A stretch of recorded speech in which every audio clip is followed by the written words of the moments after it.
This is Dubai, a city that emerges like a mirage from the sands of the Arabian desert.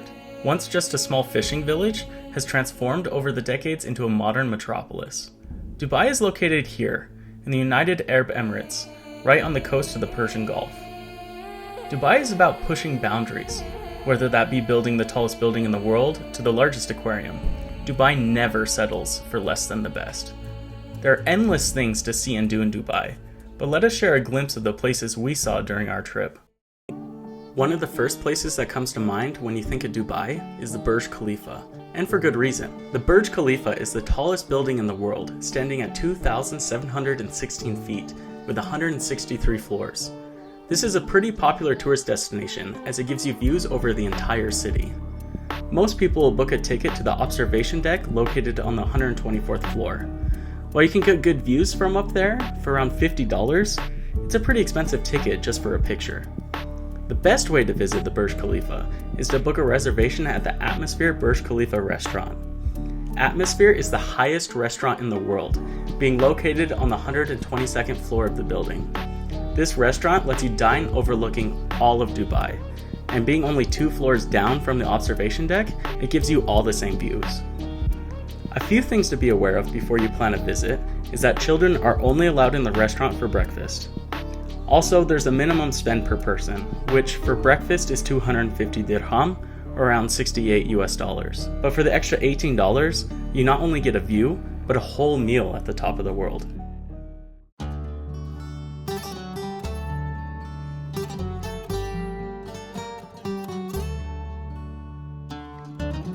If you're on a family vacation in Dubai, there are also a few places to get away from the city and relax. We would recommend visiting Zabil Park. This is a large park with playgrounds, huge fields, and it's also home to the Dubai frame. Standing at 501 feet, you can go to the top of the frame and get a great view of Dubai from a distance. If you want to escape the heat and cool off, then Dubai has a few great beaches. Our favorite was Jumeirah Beach. The beach itself is long and the water's crystal clear and very refreshing after standing out under the Arabian sun all day. There's also a long boardwalk along the beach with different restaurants along the way.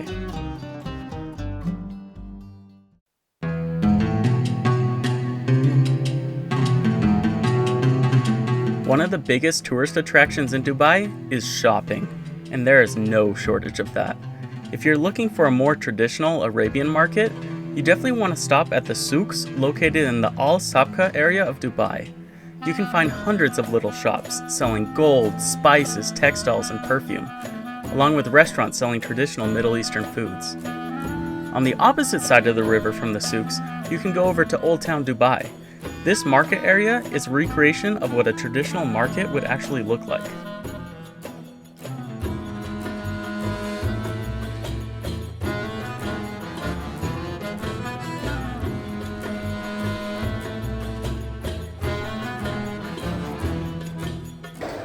And then on Fridays, which is the holy day, they have prayer throughout the day and everything closes. This place was like crazy filled with people, and I was like completely empty and everything's closed. The prayer is around 1 p.m. every day for about an hour, and the ferry also shuts down. So if you want to cross the river to the other market, make sure to plan ahead. I'm coming.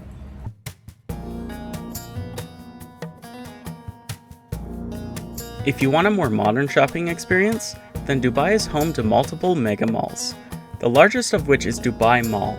The mall stretches over 12 million square feet and is home to over 1,200 retail stores and 200 restaurants. It also holds the largest indoor suspended aquarium in the world. Being located in the heart of downtown, you also get a great view of the Burj Khalifa and the nightly fountain and light show.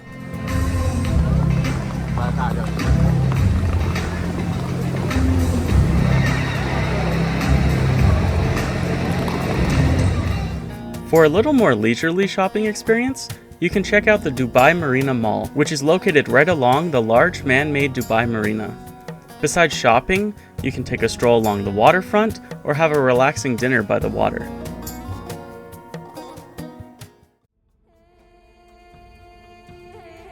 There are so many places to see and explore throughout downtown Dubai, but our favorite has to be the Museum of the Future. This is probably one of the most eye-catching buildings you will see in Dubai. The entire facade of the building is covered in Arabic poetry. Walking into the lobby, you feel like you're being transported into the future, with the futuristic design and also the penguin robot flying around the building. The lobby is free for anyone to visit and is the most interesting part of the museum. So if you don't have much time, it's definitely worth a quick visit. You're also able to eat at the museum, in the restaurant located on the second floor. This allows you to get up and close to the building, and is a nice relaxed area away from all of the crowds.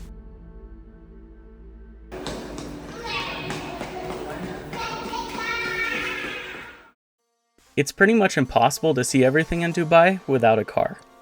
Downtown has a lot to see and do, but the outskirts have so much to offer, such as the Dubai Miracle Garden.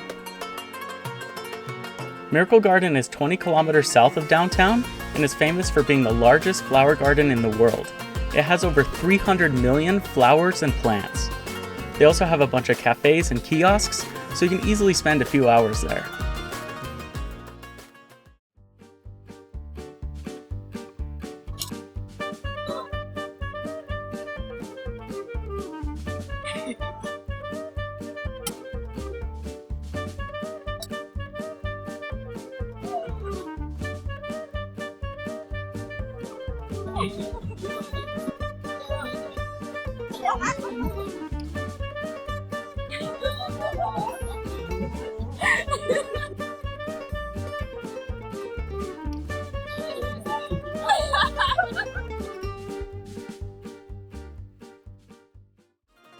And right across from Miracle Garden is the Dubai Butterfly Garden, so there's plenty to explore in this area.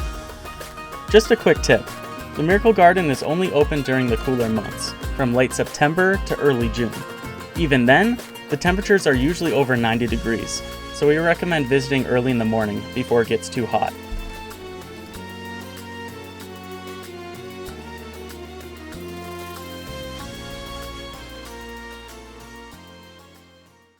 No trip to the UAE is complete without a desert safari. And there are a lot of safari tours in Dubai, but they're all pretty much the same. Our tour began with an SUV picking us up in what felt like the middle of the Arabian desert, but it was only about an hour outside of Dubai, for some dune bashing on the way to camp.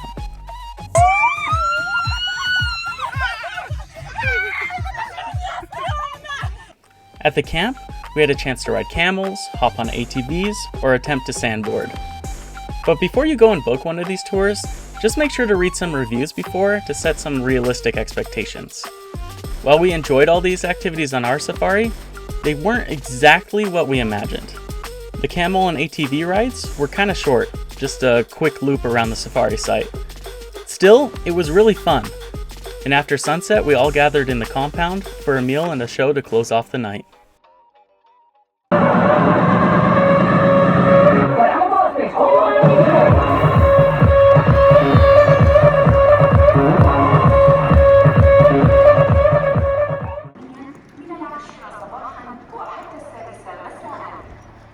Dear visitors, welcome to Expo City, Dubai.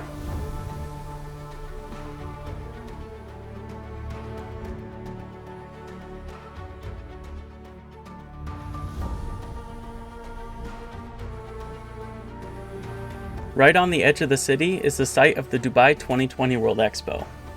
If you've never heard of the World Expo, it's an event that happens every 5 years in different locations.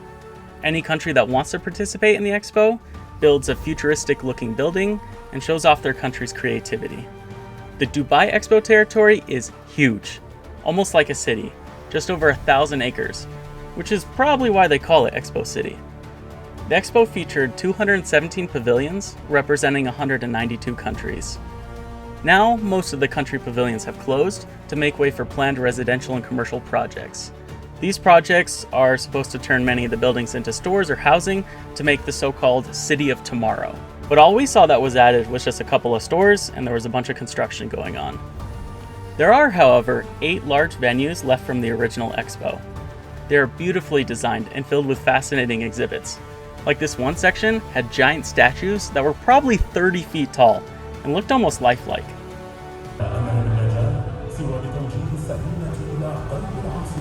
There are exhibits and activities for all ages, Plus you can easily get around Expo City with the free cart transportation, allowing you to see all the different countries' pavilions. Since the expo closed a few years ago, it doesn't get as many visitors as it used to, making it a nice, quiet place to visit.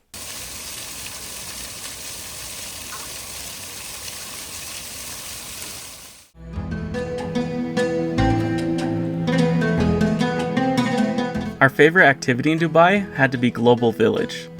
Global Village is like a mix of the World Expo, a carnival, and a bazaar all smashed together. This place was so cool. Every building is designed to represent a different country or continent. In total, there are 90 countries and cultures represented throughout the park, and each building has food and products from those countries. There are also endless aisles and booths selling everything from textiles and toys to perfumes and handbags. Also, there are tons of food kiosks to try cuisines from all over the world. We also got to try some local foods there, like kunafa, which is a traditional Arabic dessert that is basically like a sweet, cheesy pudding pastry that was quite good actually. There are also performances in all the different areas of the park, showcasing dancing or music from different cultures.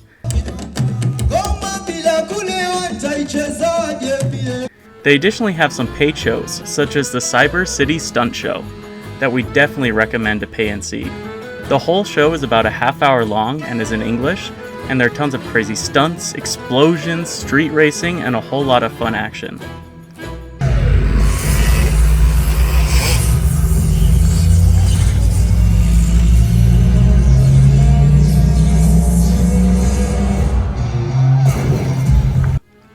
The entire back section of Global Village is a carnival that has tons of rides for kids, but just be aware that there's an additional fee to go on any of the rides. As you can see, it's easy to spend a whole night here. And if you decide to visit Global Village, keep in mind that it's only open seasonally in the evenings from October to May 11th.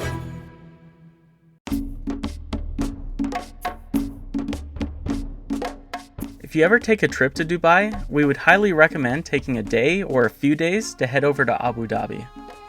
Abu Dhabi is only about an hour and a half drive from Dubai, thanks to the highway having the highest numbered speed limit in the world at 160 kilometers an hour. That's just under 100 miles an hour.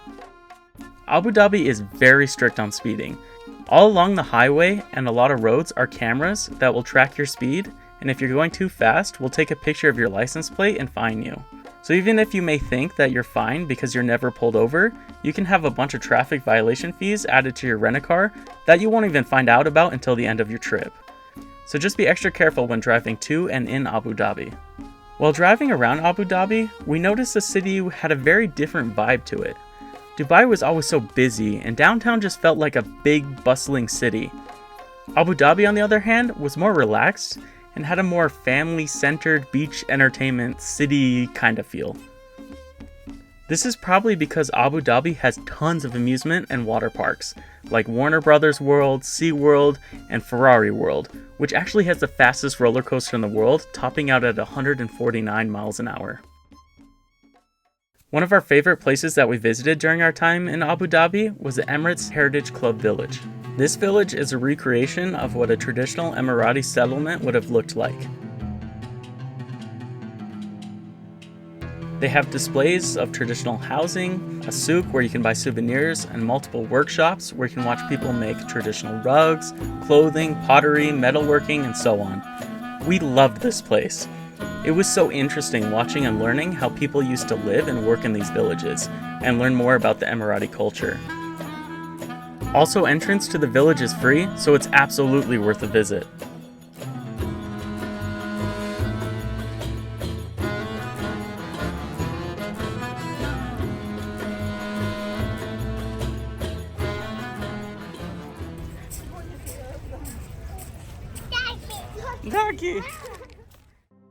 Abu Dhabi is also home to the Abu Dhabi Louvre. The Louvre is one of the most interesting buildings that we saw while in the UAE. And that's saying a lot, because the UAE has some of the most modern and interesting architecture on the planet. The museum is giant, and it has exhibits from all over the world, as well as various pieces from the Louvre in France. While this is a great place to visit, if you have kids, especially young kids, we would recommend a weigh-in if a visit's worth it. The museum is super strict, more than any museum we have ever been to. They have a full security screening to get in, and even confiscated our diaper bag and wouldn't let us take it in with our 2-year-old. If any of you are parents, you can assume we didn't last long without food, drink, or diapers.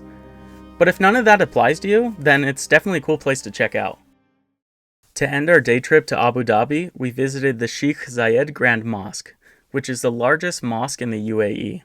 As the mosque is a sacred religious site, there's a strict dress code to be able to visit. So just be aware of that, or else you won't be allowed in.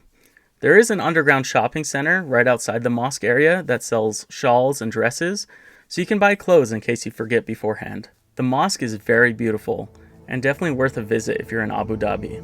I mean, see for yourself.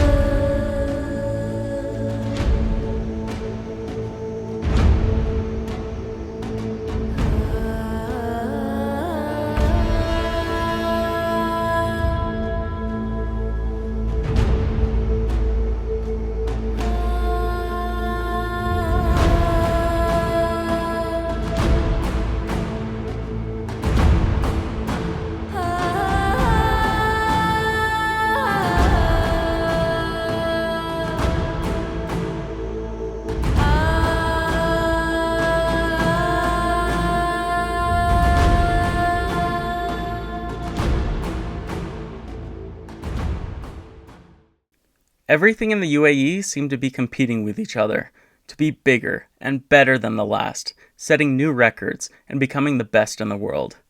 There's a never-ending list of things to do, like wandering around downtown Dubai at night, learning about the history and the culture, relaxing on pristine beaches, or just eating and spending time with family.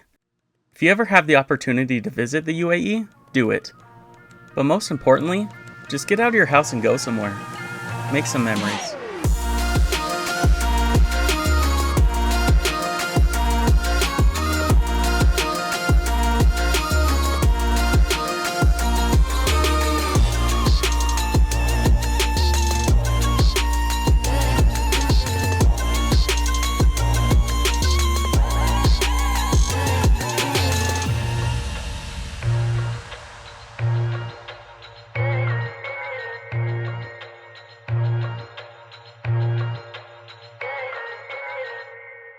If you enjoyed watching this video and would like to see more of our family trips, make sure to subscribe, and stay tuned for more adventures to come.